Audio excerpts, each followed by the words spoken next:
সকালবেলায় ঘুমিয়েছিলাম, হ্যাঁ, খুব সকালবেলায় জাস্ট 6টা 20 থেকে 6:30টার দিকে আর কি। তো এর মধ্যে মনে করেন যে আমরা হইচই শুনতে পাচ্ছি বাইরে। আমরা তখন বাসা থেকে দৌড়ে এসে দেখতেছি যে আমার শাশুড়ি অ্যাক্সিডেন্ট করেছে, ঠিক আছে। পরে আমরা ঘটনাস্থলে যাই, যাওয়ার পরে দেখি যে তাকে হাত দিয়ে তুলে দেখছি যে তার মাথায় আঘাত পেয়েছে, রোডের উপর পড়ছে।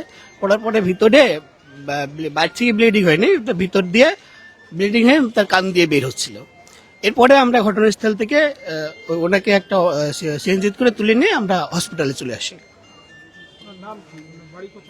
ওনার নাম মোসাম্মদ মৃত মর্জিনা খাতুন, ওনার বাসা হোসেনাবাদ।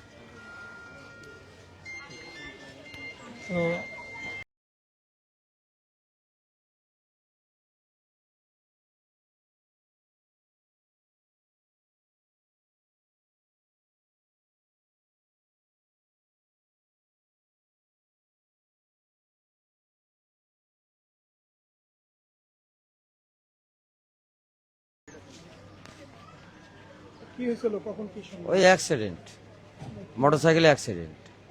ওই আমরা ঘুমিয়েছিলাম, ঘুমে থেকে হলে হয়েছে। ওইটি দেখছি এখানকার লোকজন ধরে এখানে নিয়ে এসেছে, আমরা কেবল আসলাম, এসে তো দেখছি মারা গেছে। এই তো। জি জি জি জি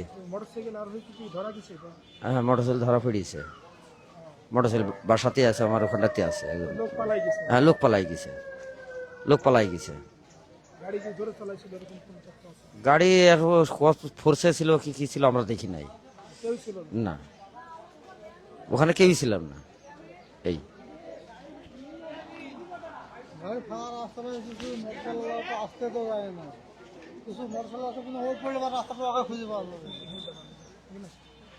এরকম ভাবে মোটরসাইকেল চালায়।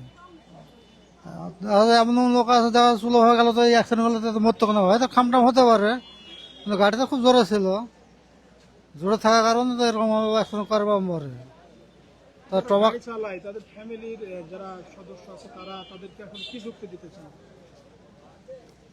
ফ্যামিলি যারা গাড়ি চালাতে যুক্তি দিয়েও তো হবে না। পুরো ফ্যামিলি কি চায় যে আমার ছেলে একটা গাড়ি চালাচ্ছে বা দুর্ঘটনা ঘটুক বা ঘটাক, কিন্তু ওরা তো হ্যাঁ আস্তে চালালে এই জিনিসটা তো হবে না। অ্যাক্সিডেন্ট করতে পারে, কিন্তু হয়তো খামটা হতে পারে, কিন্তু মরবে না রক কেড়ে।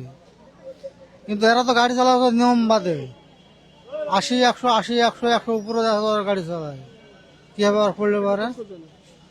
যে হোক বাড়ি লাইলে যে বাড়ি লাগবে সে তো পড়লেও মরবে, ও পড়লেও মরবে। মোটরসাইকেল অ্যাক্সিডেন্ট হয় তো ওইভাবে মরে, তো ওইভাবে সব।